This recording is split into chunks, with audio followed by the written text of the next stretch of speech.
नमस्कार, Chandrakant B Bhatt America से। क्या सत्ता, धन और कभी कभी जो लोग आपकी पूजा करते थे, मान करते थे, वो कभी आपकी जिंदगी का अंत कैसा होता है क्या पता। ये बात तो सच है कि फिल्म इंडस्ट्री के कुल कलाकारों का न काफ़ी बहुत बुरा हुआ, जिसके आखिरी सालों में कुछ कलाकारों ने बहुत दुख झेले हैं। भारत भूषण जी के बारे में भी ऐसा ही कहा जाता है, लेकिन ये बात गलत है कि भारत भूषण जी बहुत बुरे वक्त का शिकार हुए, लेकिन उनकी हालत कैसी कभी नहीं हुई जैसा कि सोशल मीडिया पर बताया जाता है और पिछले कई सालों से बताया जाता रहा है। कुछ कहते हैं कि भारत भूषण जी को चौकीदार की नौकरी भी करनी पड़ी, वो बस की लाइनों में लगे देखे जाते थे।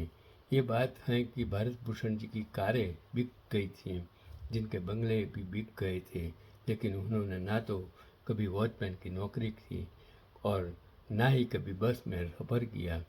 भारत भूषण जी को फिल्म निर्माण में घाटा हुआ था।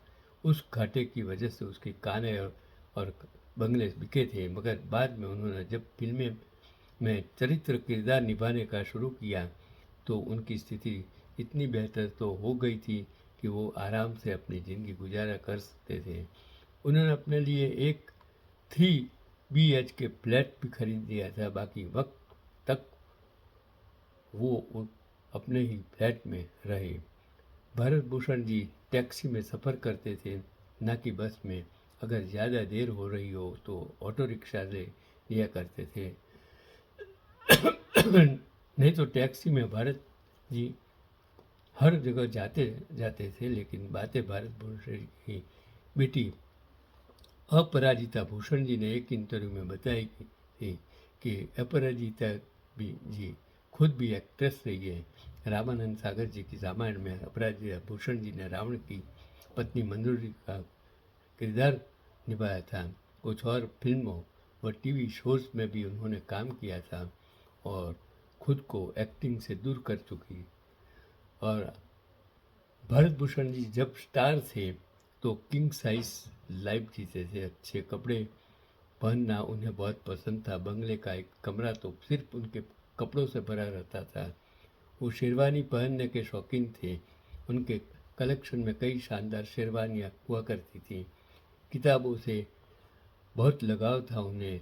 उनकी पर्सनल लाइब्रेरी में 1 लाख से भी ज़्यादा किताबें थीं। फोटोग्राफी के शौकीन भी थे।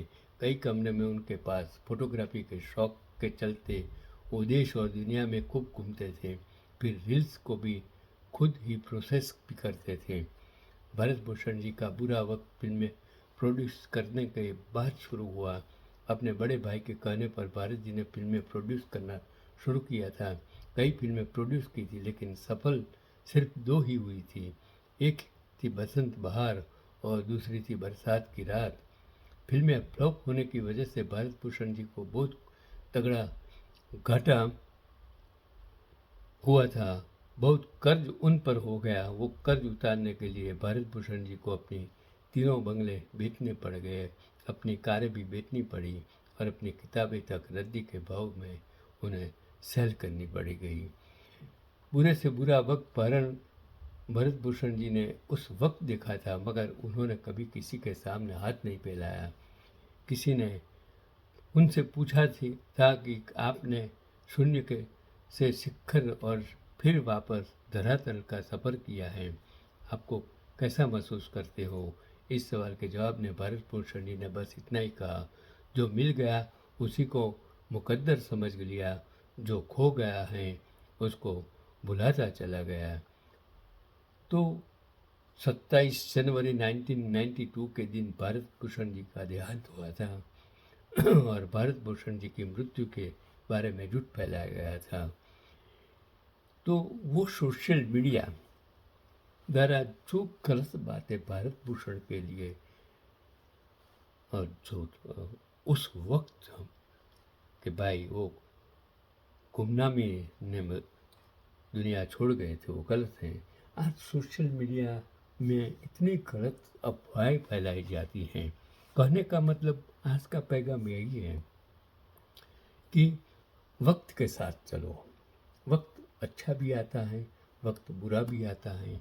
अगर बुरे वक्त में भी अगर आप ईमानदारी से जिएंगे, अपने आप को आप दिमागी हालत मजबूत करके जिएंगे, और अब ऐसा समझ के जो मिला था वो भी नसीब था, जो आज है वो भी नसीब है, कल है वो भी नसीब है, लेकिन हमें सिर्फ नसीब के जोर पर जीना,